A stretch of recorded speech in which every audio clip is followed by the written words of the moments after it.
शिलाधीर गुरु सुनरमति वैष्णवे जाति बुद्धिर विष्णोर्वा वैष्णवानां कलिमल मथने पाद तीर्थे बुद्धि सिद्धे तन्नाम्नि मंत्रे कलि कलुष हरे शब्द सामान्य बुद्धि श्री से सर्वेश्वरे से तदितर समधीर यस्य वा नारकी सा। नरक से आए हुए मनुष्य की पहचान क्या है? ये नरक से आया हुआ जीव है, इसकी क्या पहचान है? बोले जिसकी भगवान के स्वरूप में शिला बुद्धि है। ये पीतल के भगवान है, ये पत्थर के भगवान है, ऐसी बुद्धि जिसमें है वो नारकीय प्राणी है। ये अर्चावतार के रूप में साक्षात श्री ठाकुर जी। महाराज जी हम लोगों में अब अन्यथा आप लोग नहीं माने, जो इतर परंपराएं हैं, वैष्णवेतर परंपराएं हैं, उनमें मूर्ति पूजा मानते हैं पर उसको प्रतीक मानते हैं परमात्मा का। परमात्मा नहीं मानते हैं, उसको प्रतीकात्मक उपासना मानते हैं। पर हमारे सभी वैष्णवाचार्य प्रतिमा को प्रतीक नहीं मानते हैं, अर्चावतार को साक्षात भगवान का स्वरूप मानते हैं। वो प्रतीक नहीं है, प्रतीकात्मक उपासना नहीं है, साक्षात उपासना है। इसलिए भगवान के श्री विग्रह में शिला बुद्धि नहीं होनी चाहिए अथवा धातु बुद्धि नहीं होनी चाहिए। और गुरुषु नरमति ही, गुरु तत्व में ही साथ भक्त चरणामृत की महिमा है। श्रीमद् भागवत 10वें स्कंद उत्तरार्ध में सुदामा चरित्र के आरंभ में सावाज्ञया तस्य गुणान् गृणीते करौ च तत्कर्म करौ मनश्च स्मरेद् वसन्तं स्थिरजंगमेषु शृणोति तत्पुण्य कथा सकरणा शिरस्तु तस्यो भयलिंगमानमेत् तदेव यत्पश्यति तद्धि चक्षुः। अब अंतिम पद अंगानि विष्णोः अथ तज्जनानां पादोदकं यानि भजन्ति नित्यम्। परीक्षित जी कह रहे हैं भगवान और भगवान के जनों का चरणामृत जो रोज लेते हैं उनका देह धारण करना सफल है। तज्जनानां विष्णोः अथ तज्जनानां पादोदकम यानि भजन्ति नित्यम। भागवतों के चरणामृत की बड़ी महिमा हमने प्रत्यक्ष अनुभव किया है। भागवतों के चरणामृत की महिमा का हमने प्रत्यक्ष अनुभव किया।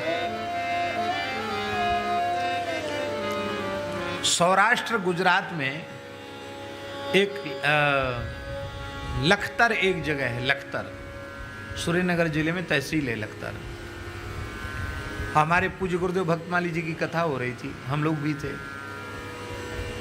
और सबरी जी के चरित्र में महाराज जी ने कहा कि सबरी जी की चरण रस से सरोवर का जल शुद्ध हो गया, भक्तमाल में लिखा है। तो वहाँ के एक ब्राह्मण देवता हैं, अभी भी है ही हैं, भोले भाले बड़े सीधे हैं। तो उनके मन में क्या आया कि हमारे कुआं का जल, पूर्वजों ने कुआं खुदवाया था, कुआं का जल एकदम खराब हो गया, कड़ुआ खारा हो गया, अग्राही अपेय हो गया और दूर से पानी लाना पड़ता। अब तो नर्मदा जी की कृपा हो गई है, इसलिए उधर भी पानी पहुंच गया। उस समय वहाँ पानी की बड़ी समस्या थी, तो बहुत दूर से पानी आता था। तो उनके मन में क्या आया कि महाराज जी तो वृंदावन के श्रेष्ठ संत हैं, इनका चरण धो के कुआं में डाल दें, तो आप क्यों परेशान हो रहे हैं? तो पंडित जी धो लो, उतारो मोजा उतारो, उन्होंने पैर चरण आगे बढ़ा दिया और उसने धो लिया। और धोने के बाद वो किसी को बताया नहीं क्या करना है, और वो पानी कुआं में डाले है पूरा चरणामृत। और सवेरे उठे जल्दी और उठ करके उन्होंने कुआं से पानी खींचा और टेस्ट किया उसका स्वाद, एकदम मीठा पानी, कुल्ला न कर सके वो पानी मीठा हो गया, हल्ला मच गया, भीड़ इकट्ठी हो गई कुआं पे। अरे महाराज चमत्कार हो गया। बड़ी भीड़ इकट्ठी है गई, बड़ा भारी चमत्कार था। महाराज जी के सामने बात आई तो महाराज जी बड़े संकोच में पड़ गए। बोले पंडित जी ये सब झूठी मूठी बातों का प्रचार मत करो।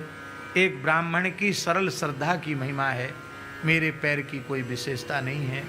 हम तो सामान्य मनुष्य हैं, कलयुगी प्राणी हैं, हमारे पैर की क्या महिमा।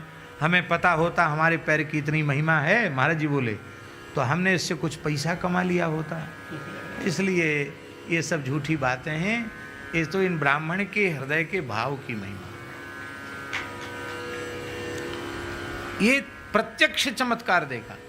एक बालक को डॉक्टर ने मृत घोषित कर दिया। एक बुंदेलखंड के गांव की घटना है आचार्य जी। और वहाँ एक नारायण दास माते करके वैष्णव थे, बहुत अच्छे गृहस्थ भक्त थे। उन्होंने कहा कि कोई बात नहीं, बालक मर गया तो मर गया, हम चरणामृत महाराज का देते हैं। महाराज का चरण धोकर चरण डाला, मेरे सामने उस बालक के नेत्र खोल दिए, जिसको अच्छे डॉक्टर देख के कह चुके थे कि भले ही उसको आगे बड़े शहर में ले जाओ, पर बालक में कुछ बचा नहीं है। बालक के शरीर में चेतना पुनः आ गई। और महाराज जी के पता नहीं मुंह से क्या निकला, बोले अब इस बालक का नाम बदल दो, नया नाम रख दो। महाराज जी बोले, महाराज कौन सा नाम रखें? महाराज जी बोले इसका नाम जानकी शरण रख दो। ऐसे उनके मुंह से निकला, बोले इसका नाम जानकी शरण रख दो। किशोरी जी की कृपा से नया जीवन इसको मिला है। वैष्णव चरणामृत की महिमा, भगवत चरणामृत की महिमा तो है ही है। इसीलिए भगवान स्वयं उपहत्या वनिज्यास्य पादौ पादा वनेजने ही अग्रहीत शिरसा राजन भगवान लोक पावना। लोक पावन भगवान श्री सुदामा विप्र का चरण धो करके और भक्त का चरणामृत ग्रहण करते हैं। बोलो भक्त वत्सल भगवान की जय। इसलिए महाराज जी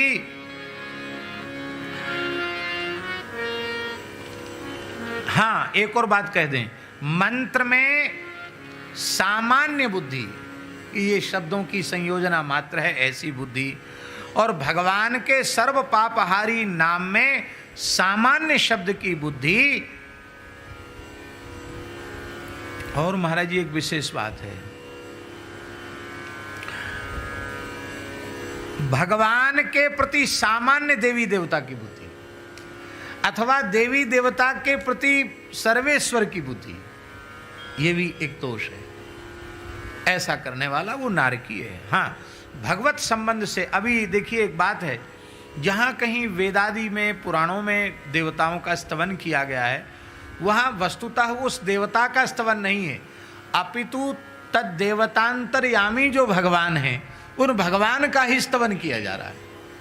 क्योंकि जो शब्द कहे जा रहे हैं वो किसी देवता में घटित नहीं होने वाले हैं, वे शब्द केवल परब्रह्म परमात्मा भगवान में ही घटित होते हैं। इसलिए भगवान का ही सर्वत्र स्तवन किया जाता है।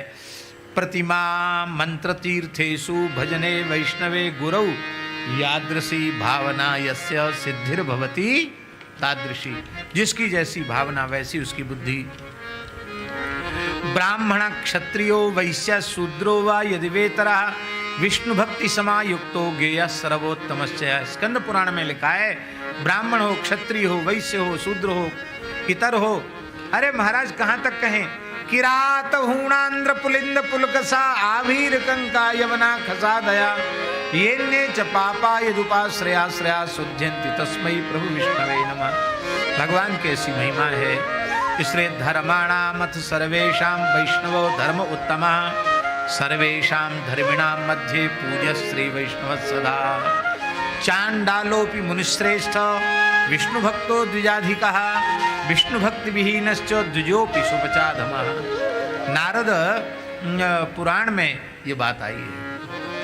इसलिए स्वपचोपि महीपाल विष्णु भक्तो द्विजाधिकः विष्णु भक्ति विहीनस्तु यतिश्च स्वपचाधमः।